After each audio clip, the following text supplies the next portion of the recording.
Yo, what's going on, guys? In this video, we're going to be doing magic from VulNyx. This is a box art about solid easy. And yeah, let's get on to the video. As always, I'm starting by splitting my thermal serum to running a nets cover my SAR 10.0.0.1/24/800 crap out for PCS. We do have the IP of the box 10.0.91, so do Control Shift Z to run map scan. So do MMISSC for default scripts manipulation. We'll scan on ports with IP. Doing this, I'll do my Z verbose. We have total ports open, port open for HTTP, port 139, also 445 open for SMB, and also port 22 open for SSH. Some service in port 80. Here we do get a NGINX. I'm going to control the source code. And doesn't seem like we did anything right. So I'm start running a GoBuster. So the GoBuster mode -u into the IP address. We'll do -w for user share word list. We'll do a dir buster directory list to intermedium.txt, which extends to HTML, TXT, and also PHP. Here we do have a /backup here. I'm guessing I'm going to be doing a directory against, or running against backup. So see if we can find any subdirectories, right? We do have this for backup. We do have a conf. And I'm guessing it's going to be probably going to be configuration file for conf. So I'm going to change the extension type or we can just change it to conf. Since we want to specify HTML, TXT, PHP, and conf. So I'll take off these to see if there's any configuration files. If not, then we'll add those back, right? We actually do need to add the conf. And we do get a smb.conf, right? Just confirm, run that one more time. We do get the smb.conf. So just confirm, I'm going to copy this. I'm going to run a wget against, or curl against this. And we do get the file for, this seems like it's going to be a file for SMB. So we did have port 20 or port 139 and also 445 open for SMB. So it doesn't make sense that we do have this file on here.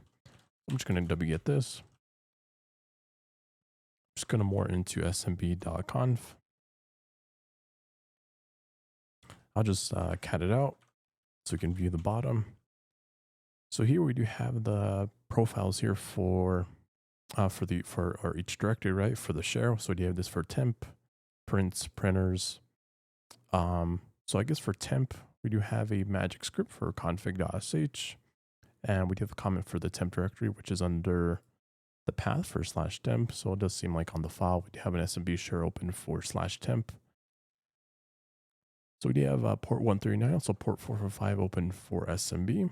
So the first thing I like doing is checking for running SMB map. SMB map will allow me to run it against the host for 10.0.0.91. This will authenticate and check for anonymous, right? As anonymous user, we do have the temp, which we did fine for temp directory. Over the permissions, we don't have any access.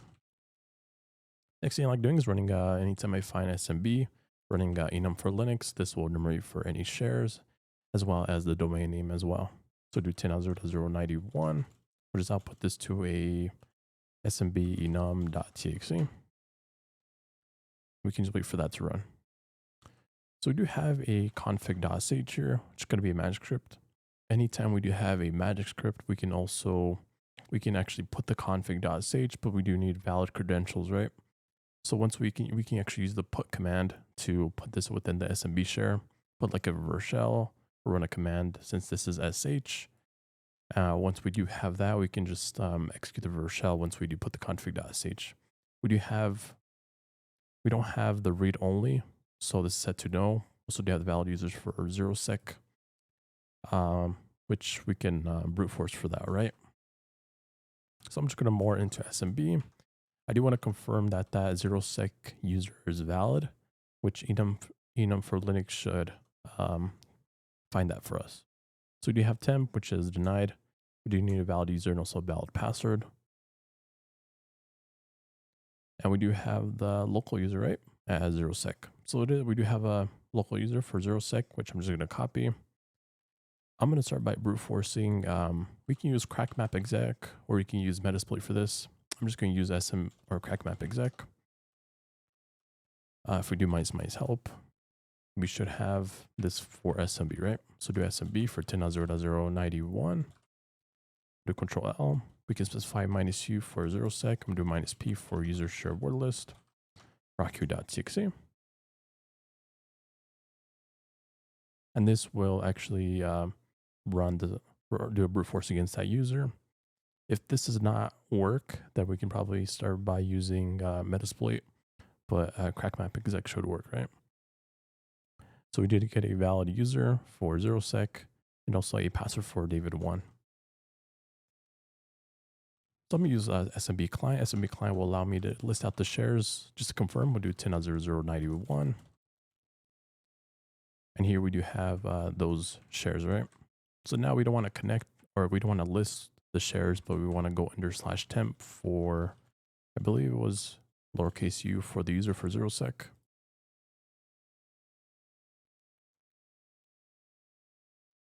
So yeah, for 0sec, we'll do -p. So it does ask us for,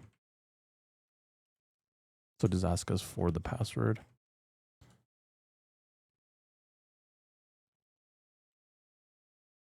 We do have the password for David1.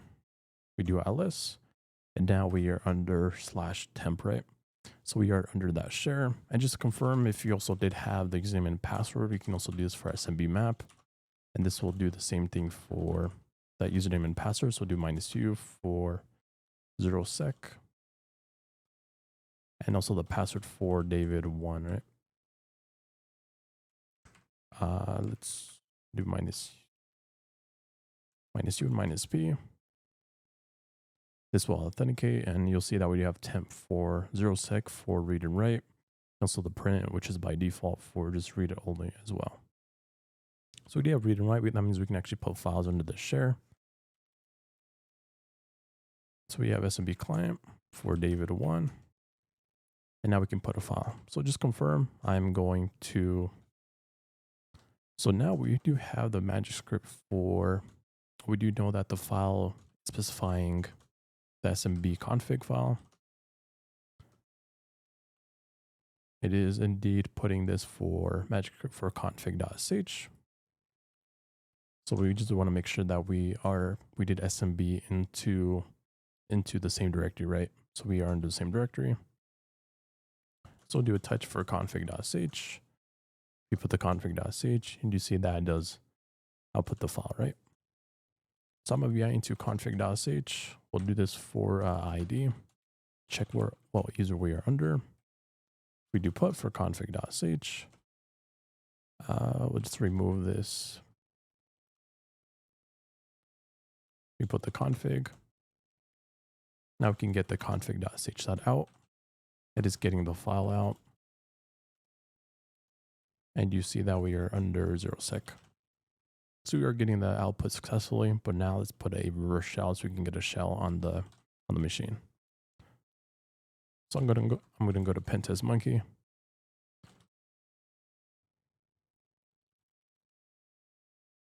Go to reverse shell. I'm just going to get a batch reverse shell. So I'll be into config. I'm going to be putting a file under /dev/shm. So do chmod +x.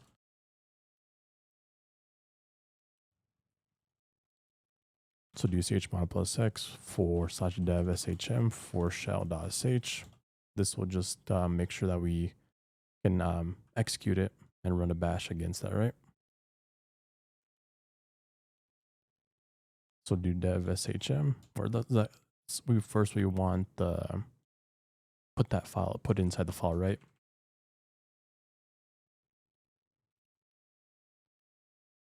We'll put this for port 9001. Also for my pages for 10.0.175. I'll put this to a /dev/shm. Of course, we're going to be matching that shell.sh. So all this is doing is we're going to echo out the reverse shell into dev/shm. We just want to execute it, or turn it into an executable, and this will run it for us, right? So you can right quit. I'll do Control-Shift-O. We want to do our rep, netcat -lvp on 9001. For listener, we'll put the config.sh.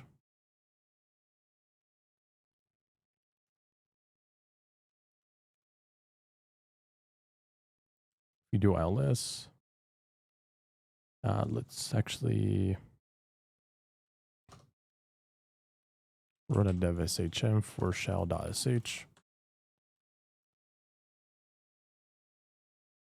Let's actually view what do you have port. So I didn't put the port right for 9001. So you can right quit. Let me SMB into it one more time. So we do have the password for David1. We can put the config.sh. We do ID. And now under 0sec. So now that we do have a shell, we are under /temp. I'm going to clear my terminals here.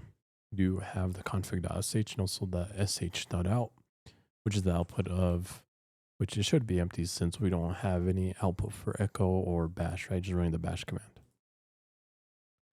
I'm going to start by exporting my term is equal to xterm. I'm going to start by doing some enumeration for the kernel. Nothing for the kernel. We'll go under /opt, under /var, dub. We'll go into HTML, nothing under here. It's for backup, just for the document root files that we did see before. We'll go into backup. And nothing under here. We'll go under /opt. Doesn't seem like we're doing anything right. So I'm going to see I can go into /dev shm. This is the same path that I did do for the shell.sh. So I cat this out. You'll see that I do have my reverse shell that goes into shell.sh, which we did execute later on with bash. So I'm going to see if we do have curl. Doesn't seem like we have curl. I'm going to check for if we do have to begin so we can get lint piece on the machine. So I'm going to go into a, we'll go into prevesc for cheat sheet. We do have one for GitHub right here, which we can view.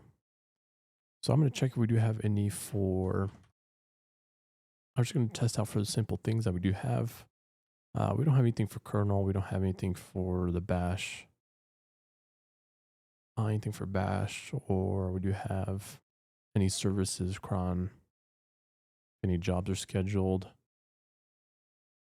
I'm going to check for SUID if we do have any for that. We'll do this for, so just copy and paste that. So do you have any SUID?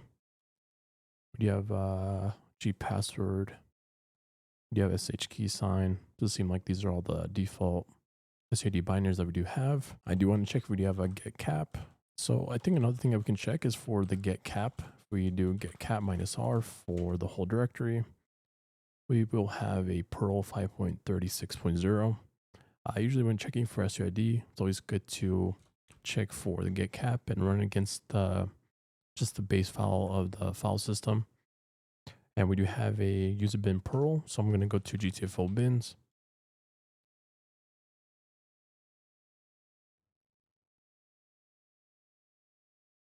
So we do have this for Perl. We have capabilities, which can be for Perl. And we can specify the full path. So in this case, we do have this for user bin Perl 5.36.0. And we can run this against just to execute SUID 40. We do ID, now under root, so we can do a bash -i, cd back, we do ls -la under /root. Now we do have access to root, so on the cd into /root. We do ls -la, we can cat our root.txt. Well guys, for watching the video, don't like and subscribe, and I'll catch you guys in the next one.